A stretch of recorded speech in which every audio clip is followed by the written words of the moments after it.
특출난 연주자까지는 아니지만 그래도 연주에 폐 안 끼치는 연주자까지는 된 것 같고요. 아, 나 가만히 있는 거 못하겠어. 아니 도대체 클래식이 뭐길래, 그게 뭔데, 음악이 뭐길래 저렇게 어려운 환경에 있는 친구들이 좀 더 개선된 삶을 살고 또 행복한 미소를 지을 수 있는지. 네, 안녕하세요.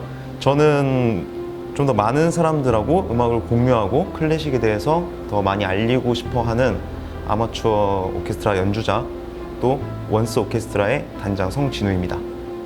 제 청소년기 딱 10년은 진짜 오로지 축구밖에 없었던 것 같아요. 제가 10살 때 2002년 한일 월드컵을 보고 나서 아, 나도 저런 축구 선수가 되고 싶다 해서 학교를, 제가 경기도에 살았었는데 서울에 있는 학교로 전학을 가면서 축구부 생활을 시작을 했었어요. 축구를 딱 고등학교 3학년 졸업할 때까지 했었는데 나름대로 아주 못하는 선수까지는 아니었다고 생각을 하는데, 제가 고등학교에서 대학을 올라가는 과정에서 운동을 그만둬야겠다라고 생각을 했던 부분이, 정말 원탑이 되지 않고서는 좀 살아남기가 좀 어렵겠구나. 물론 제가 재능이 좀 부족했던 것도 있고 피지컬적으로도 약했던 것도 있는데 그런 여러 가지 부분들을 생각을 하면서 고등학교 1학년 때 그때 결심을 했었어요. 아, 나는 고등학교 3학년 졸업하면은 일반 학생으로 다시 해야겠다.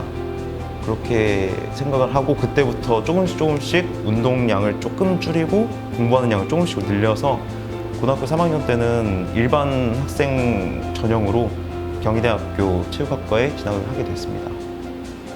제가 이렇게 운동을 좀 오랜 기간을 하고 또 그동안은 뭐 음악을 들어보거나 클래식, 특히 클래식 분야에 대해서는 전혀 접할 기회가 없었어요.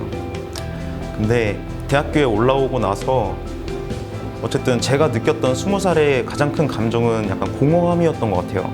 그러니까 어쨌든 제가 원해서 은퇴를 한 거긴 하지만 예정되어 있는 은퇴라 하더라도 은퇴는 좀 저한테는 어렵고 슬픈 일이긴 하더라고요. 어쨌든 저는 제 재능이 부족해서 실패를 하고 일반 학생으로서 대학까지 진학을 하게 됐으니까 그때 많이 소극적으로 변했고, 대학교 1학년 때는 진짜 그렇게 공허한 하루하루를 보냈던 것 같아요. 20살답지 않은.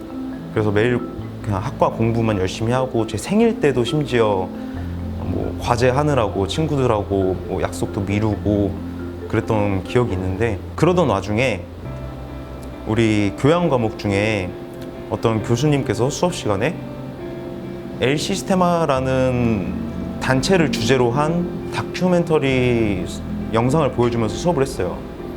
그 엘시스테마라는 거는 베네수엘라에 있는 정말 가난하고 빈곤한 층에 있었던 어린아이들이 총과 마약 대신 악기를 들고 음악을 연주할 수 있게끔 만드는 정부 지원 프로젝트였어요. 그 프로젝트 이후에 아이들의 삶이 어떻게 개선되었는가를 보여주는 영상이었는데, 저는 그걸 보고 너무 의아한 거죠. 아니 도대체 클래식이 뭐길래, 그게 뭔데, 음악이 뭐길래 저렇게 어려운 환경에 있는 친구들이 좀 더 개선된 삶을 살고 또 행복한 미소를 지을 수 있는지. 그리고 그 단체를 통해서 세계적인 지휘자, 우리에게도 익숙한 구스타보 두다멜이라는 세계적인 지휘자도 나올 수가 있었고, 그리고 그 지휘자가 나중에 인터뷰에서 한 말도 우리를 총과 가난과 마약으로부터 구해줬던 것은 음악이었다, 이런 인터뷰를 한 적이 있어요. 그걸 보고 나서도 참 호기심이 생겼죠. 일단 아, 음악이 도대체 뭔데 사람들에게, 아이들에게 저런 꿈을 심어주고 좀 더 희망적으로 웃을 수 있는 밝은 기운을 줄 수 있었을까. 그 수업 끝나고 나서 그 자리에서 바로 경희대학교 오케스트라 동아리에 가입을 하게 되었습니다. 음악보다는 거기 있는 친구들이랑 먼저 친해졌는데, 그 친구들 중에 한 명이 저한테 제안을 한 거예요. 준아, 너도 같이 해보자. 악기를 내가 가르쳐 줄 테니까 너도 한번 해봐. 악기는 이거 쓰면 되니까. 그래서 저는 제 악기도 없이 그냥 동아리에 남는 악기를 가지고 그 친구하고 멘토링을 시작을 했어요. 어느 날 쉬는 시간 저한테 그런 얘기를 하는 거예요. 너 아는 곡 있냐? 내가 연주를 한번 해주겠다. 그래서 그때 뭐 클래식하고 친한 사람도 아니었고 아는 곡이 뭐가 있지? 고민하다가 파일벨의 캐논을 안다, 할 수 있으면 해달라고 얘기를 해줬더니 정말 제대로 연주를 해주는데 처음으로 제대로 된 바이올린의 소리를 들었어요. 그때 감정은 어떤 감정이었는지 잘 모르겠어요. 일단 좀 미묘했어요. 약간 괜히 눈물도 좀 차오르고 가슴도 좀 쿵쾅거리고, 그게 어떤 되게 좋다 나쁘다 이렇게 확실하게 못 박아서 얘기할 수 있는 감정은 아니었는데, 확실한 거는 제가 그 해 9월에 있는 우리 정규 연주회를 할 수 있게끔 동기부여를 제공했던 거 맞아요.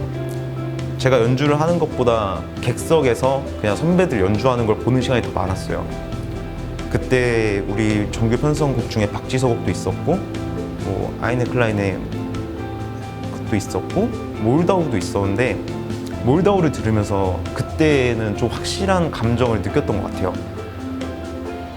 아, 정말 그때까지만 하더라도 정말 자격지심도 많고 소극적이고 저자세고, 어떤 사람이 저를 보고 아, 얘 최대상 맞아? 이렇게 얘기할 만큼 조금 부끄럽게 숨어 지냈던 사람이었는데, 몰다우의 앞부분에서 좀 감미롭게 나오는 그 선율이 제가 대학교 때 느꼈던 어떤 실패의 흔적들, 그 감정들을 좀 다듬어주고 위로해주는 그런 느낌을 받았었고, 그래서 그때는 눈물이 차오르는 정도가 아니라 진짜로 좀 많이 울었던 것 같아요, 객석에서 혼자. 그러다가 또 몰다우 뒤쪽으로 가면은 약간 폭풍처럼 휘몰아치면서 약간 웅장하게 끝나는 그런 부분이 있는데, 그걸 들을 때는 다시 한번 해보자. 너는 지금 끝난 게 아니라, 축구의 인생이 끝난 사람이 아니라 새로운 인생을 시작하는 사람이야. 이렇게 응원을 해주는 그런 느낌도 많이 받았어요. 그래서 저는 그때 20살을 기점으로 축구에 대한 미련을 완전히 접고 실패의 기억을 떨쳐낼 수 있었고, 그 음악을 들으면서 앞으로 나도 뭐가 될진 모르겠지만 한번 새로운 시도를 해보자, 좀 더 많은 것에 챌린징 해보자 라는 감정을 느끼고 생각을 할 수가 있었어요. 그리고 그 자리에서 딱 두 가지를 결심을 했는데, 지금은 내가 세 곡밖에 못 들어가지만 언젠가 더 열심히 연습해서 모든 프로그램 곡을 다 소화할 수 있을 만큼의 연주자는 한번 돼보자. 그리고 언젠간 내가 저 연주회를 기획을 해서 언젠가는 저 연주회를 만들어서 지금 나처럼 좀 수그러져 있고 숨어 지내고 있는 많은 사람들, 어떤 아픈 기억 있는 사람들, 상처가 있는 사람들에게 지금 내가 지금 느끼고 있는 이 감정을 그 사람들에게도 공유할 수 있도록 그 사람들과도 나눠보자, 그런 생각을 하게 되었고, 열심히 연습해서 뭐 특출난 연주자까지는 아니지만 그래도 연주에 폐 안 끼치는 연주자까지는 된 것 같고요. 그리고 수년이 지나서 드디어 그 연주회를 기획할 수 있는, 연주회를 만들 수 있는 기회가 생겨서 좋은 분들과 함께 연주회를 기획을 하고 있어요. 제가 생각하는 클래식 오케스트라의 매력은 자신에게 솔직해질 수 있는 기회를 준다, 그런 것 같아요. 음악을 들을 때 그 음악도 작곡가가 표현하고 싶은 정말 환희의 순간, 아니면은 애절하고 우울한 순간, 이런 것들이 한 곡 안에 녹아들어 있는 경우들이 많은데, 듣는 사람으로 하여금 그런 것들을 느낄 수 있게 해주고, 그리고 자기도 모르는 사이에 음악을 많이 듣고 오케스트라를 하다 보면 자신에게 솔직해지고 자기 감정이 어떤 감정인지를 확실하게 알 수 있는 그런 사람이 되는 것 같아요. 원스 오케스트라는 서울시 경기도 소재에 있는 보육시설에 등록된 유소년 청소년 아이들을 우리 무대 객석으로 초대를 해서 연주회를 하는 걸로 기획을 하고 있어요. 지금 코로나 때문에 제가 직접 방문을 해서 아이들하고 뭐 레포를 쌓는 과정은 지금 잠시 미뤄지고 있지만, 그 시설 관계자들하고는 계속 관계를 유지를 하면서 계속 소통을 하고 앞으로 계속 이런 연주회를 기획을 하고 있으니까 좀 더 우리가 관계를 이어갔으면 좋겠다, 이렇게 소통을 하고 있는데, 단지 제가 바라는 오케스트라는 잘하고 못하고로 떠나서 이 사람들이 뭘 보여주고 싶어 하는지, 내가 어떤 걸 연주하고 있는지 알고 그 방향대로 밀고 나가는 그 힘은 분명히 필요한 것 같아요. 확실한 건 제가 지금 생각하고 있는 거는 많은 사람들에게 위로가 될 수 있고, 정말 많은 사람들이 클래식에 대해서 더 많이 알고 좀 더 깊이 감정을 공유하고 그러는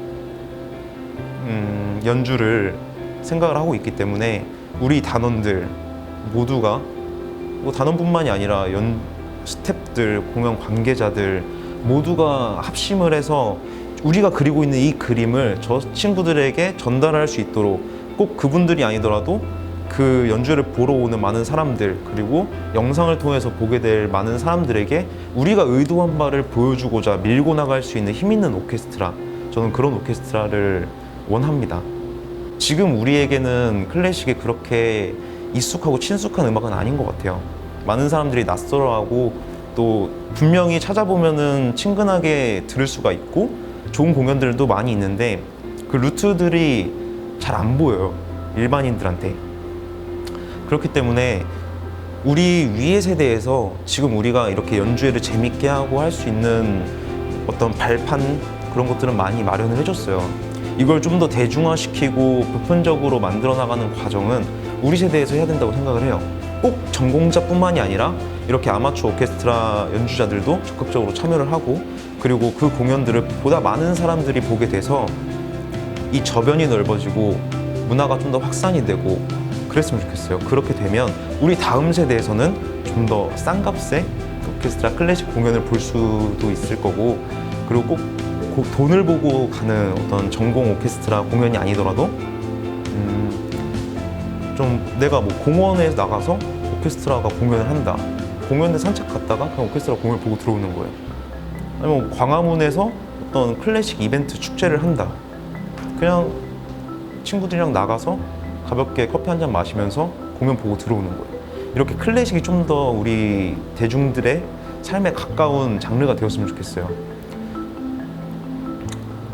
물론 원스에서 하면 그게 제일 좋고, 또 원스에서 연주회를 하고 우리가 생각한 대로 많은 사람들, 또 특히 제가 생각했던 그 친구들이 보러 왔을 때 그 친구들이 우리의 공연을 보고 나서 다음 날 자기가 아침에 오늘은 어떤 곡을 들을까 라고 생각을 할 때 힙합이 됐을 수도 있고 발라드가 됐을 수도 있고 뭐 판소리가 됐을 수도 있는데, 그 사람들이 생각하는 그 카테고리 안에 클래식이라는 장르 하나가 들어갈 수 있으면 우리 연주자들, 무대 위에 지휘자님, 해변자님, 그 무대를 꾸며주는 스태프들, 공연을 만들어주는 관계자들, 그리고 그 자리에 참석한 모든 단원들, 그리고 관중들, 관객들, 아이들 모두에게 보다 더 가치 있고 의미 있는 연주회가 되지 않을까.